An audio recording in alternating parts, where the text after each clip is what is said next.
Ça vaut le détour, en direct du Festival du Livre de Nice, sur France Bleu Azur. Et avec cet après-midi, Gérard Jugnot. Gérard Jugnot, une époque formidable. C'est le livre que vous venez présenter ici sur le Festival du Livre de Nice. J'ai l'impression que vous venez de plus en plus sur la Côte d'Azur. On vous a vu notamment aller discuter avec les lycéens, parler de théâtre. On vous a vu aussi pour différentes avant-premières. La Côte d'Azur, oui, puis Nice, à la côte chez vous. Oui, mais Nice, c'est une ville très importante. En plus, moi, j'ai des attaches sur la Côte d'Azur parce que ma femme est marseillaise. Moi, j'ai une maison dans le Var. Et puis surtout, j'ai une amitié avec Daniel Benoît, où j'ai joué au Théâtre de Nice, mes pièces, et puis maintenant au Théâtre Antibes. Donc voilà, c'est une étape bien plaisante et agréable sous le soleil ou sous les nuages, ou sous la pluie. Sous les nuages pour cette fin d'après-midi. Allez, on espère qu'il n'y aura pas la pluie. L'époque du Splendide, on se replonge dedans, dans ce livre, cette époque formidable.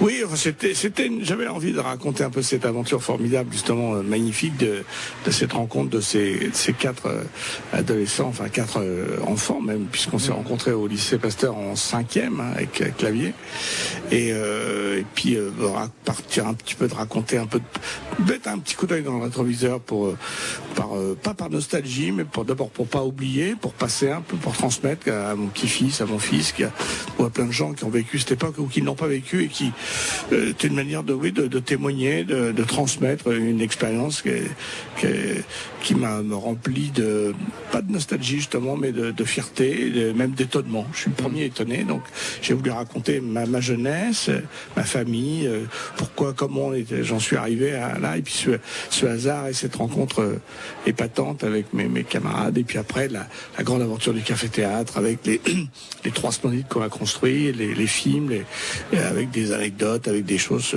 sur Coluche, sur Devers, sur plein du café de la gare, tout ça. Et ces copains du Splendide, vous les avez rencontrés, vous l'avez dit, au lycée, en fait, le lycée? Oui, c'était au lycée Pasteur. J'ai rentré Clavier en 5e, Thierry en 4e, Blanc pareil, et Marianne était au lycée en face.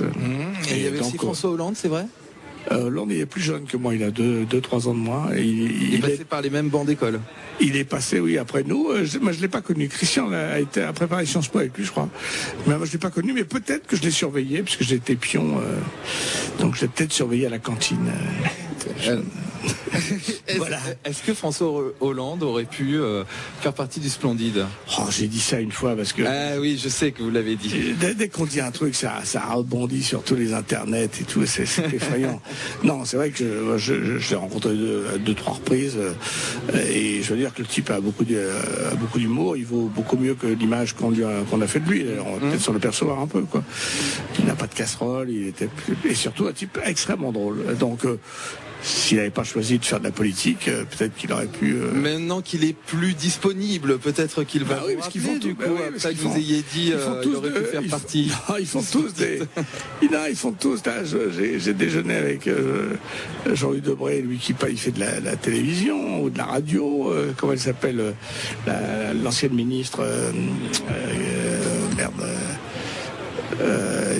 une ancienne ministre, une femme avec une grande voix comme ça, enfin je sais pas, qui fait qui fait des rubriques. Je pense que ces métiers se rejoignent. Roselyne Bachelot, c'est peut-être Roselyne Bachelot, ça. Voilà. Je cherchais le nom. C'est terrible, c'est ça que j'écris mes mémoires, parce que je parle encore un peu. Non, mais ce qui me fait plaisir dans ce bouquin, c'est d'abord d'écrire avec mes petites mains, tout seul, sans collaborateur. Ouais. Parce que ça, j'y tenais. Je me méfie beaucoup des bouquins de souvenirs d'acteurs ou de gens un peu connus ils appellent un journaliste qui fait 3-4 séances d'interview et puis l'autre torche en 2 jours.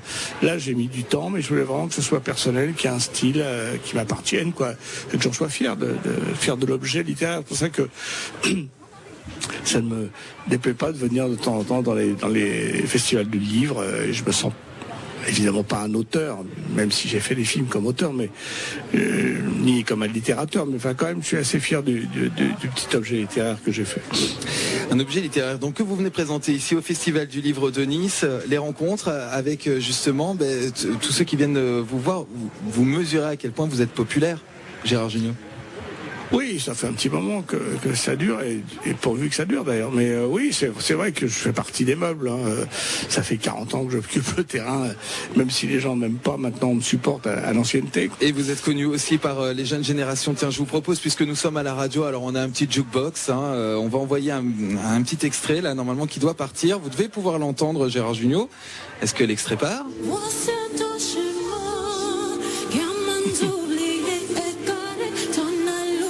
C'est Rihanna, non. Beyoncé. Alors Beyoncé qui reprend la bande originale en fait du film Les Choristes. Ouais, elle a chanté ça aux Oscars. Ouais. Et j'étais présent. Voilà. D'ailleurs, c'est un truc de fou quand même. Se retrouver aux Oscars, c'était quand même assez marrant sur un film d'ailleurs que tout le monde, sur lequel les gens avaient beaucoup de doutes. Hein. Un film, moi-même, quand on m'a posé le sujet, j'aimais bien, parce que j'avais beaucoup aimé le film dont est tiré ce remake, La Cage aux Rossignols, parce que Noël fait partie de mes idoles d'enfants. Et personne croyait, personne ne voyait le succès aussi gigantesque que ce film a eu, qui a changé ma vie d'ailleurs. Il y a eu toute l'époque du Splendide, il y a eu effectivement cette partie aussi avec les choristes, dernièrement le film C'est beau la vie quand on y pense. C'est quel moment de votre carrière dont vous êtes le plus fier ? C'est les choses que je ferais. Non, je suis content de tout. Mais en même temps, j'ai pas de regrets. J'ai fait des films qui ont marché, d'autres qui n'ont pas marché, qui ont trouvé leur public tout de suite ou pas, ou plus tard. L'avantage aussi des films, c'est qu'ils peuvent. Il y a la TNT, il y a la télévision, il y a la VOD, il y a le DVD. Les gens maintenant vont plus toujours au cinéma. Ils attendent un peu. Puis vous savez, maintenant au cinéma, ce qui est terrible, c'est que bon, le film passe. Moi, je fais une grosse tournée là pour C'est beau la vie quand on y pense d'ailleurs avec France Bleu. Le film a été très bien accueilli, puis les gens n'ont pas été beaucoup au cinéma ces temps-ci, donc mais bon, l'avantage c'est que le film sera vu sur TF1, après ou sur Canal, et puis après en DVD, en VOD, et puis...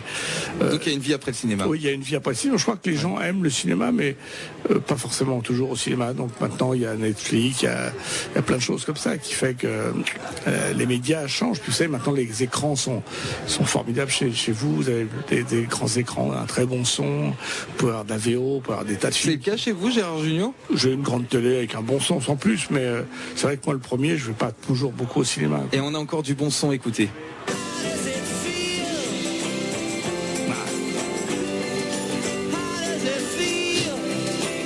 La chanson de Bob Dylan. Ouais, mon idole de toujours. Je suis allé le voir l'autre fois quand il est passé à Paris. C'était assez étonnant d'ailleurs. Il était plutôt bien luné parce que c'est quand même un type particulier. Oui, il paraît qu'il est pas très. Il dit pas bonjour ni merci. Ouais, voilà. Ni au revoir. Il chante avec ses potes. On dirait même qu'il sait pas qu'il y a du public. Mais là, il avait envie de chanter. C'était assez étonnant. Alors, il joue plus de la guitare parce qu'il a de l'arthrose, comme je crois que Keith Richards est pareil.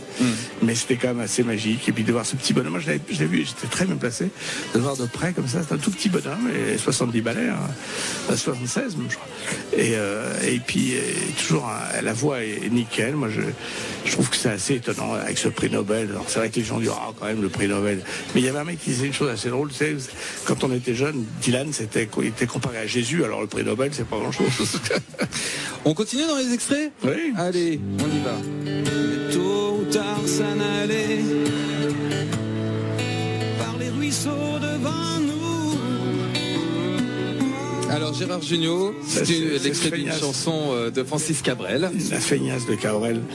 Parce que c'était une chanson qu'il avait écrite. Je lui ai demandé de faire deux chansons pour une époque formidable, et la musique du film, il l'a fait très gentiment en me disant écoute, je veux pas qu'on sorte de disque, je fais juste comme ça, je te fais rien payer. Enfin, et il avait écrit 2 embryons de chansons, et il les a fait 3 ou 4 ans après, des chansons d'ailleurs magnifiques. Non, c'est un type qui a un talent fou. Et c'est un type très sympathique. Alors est-ce qu'il est vrai, et on revient à l'époque formidable, que Francis Cabrel vous a remercié, vous, l'équipe du Splendide, et notamment avec, je crois, Le Père Noël est une ordure. Oui, je crois la première fois que j'ai rencontré Francis, c'était dans un aéroport, je crois, dans une gare. Et il est venu me parler en me disant voilà, je voulais te dire un truc. Moi, j'allais mal, je crois qu'il avait eu un deuil, il avait perdu quelqu'un de très cher. Et puis Et il a vu l'époque, il a vu le Père Noël et qu'il a beaucoup fait rire et qu'il lui a redonné la pêche, et il m'avait parlé de ça et ça m'avait marqué. J'ai trouvé ça assez touchant, quoi. C'est vrai, parce que nous on est quand même très très à la recherche de est-ce qu'on est utile à quelque chose. Nous les comiques en dehors les comiques, les humoristes, est-ce qu'on est utile, est-ce qu'on n'est pas uniquement là pour se montrer sur une scène et et gagner notre vie. Alors, donc quand il y a du retour, quand les gens vous disent merci, ça fait quand même plaisir. Et puis Gérard Jugnot, petite surprise pour vous, écoutez bien.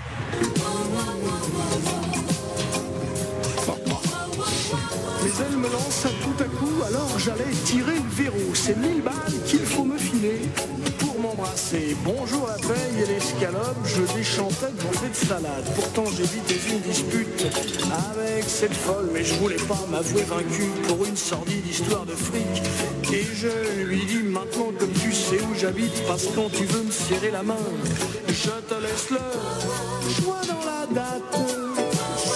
Dans les années 80, 1983. Erreur de jeunesse, avec des très jolies rimes. C'est vous ça, Gérard Jugnot? Très jolies rimes. Ouais, vous en reparlez ça dans l'époque formidable? Je crois pas. Non, vous n'avez pas considéré que c'était l'époque formidable?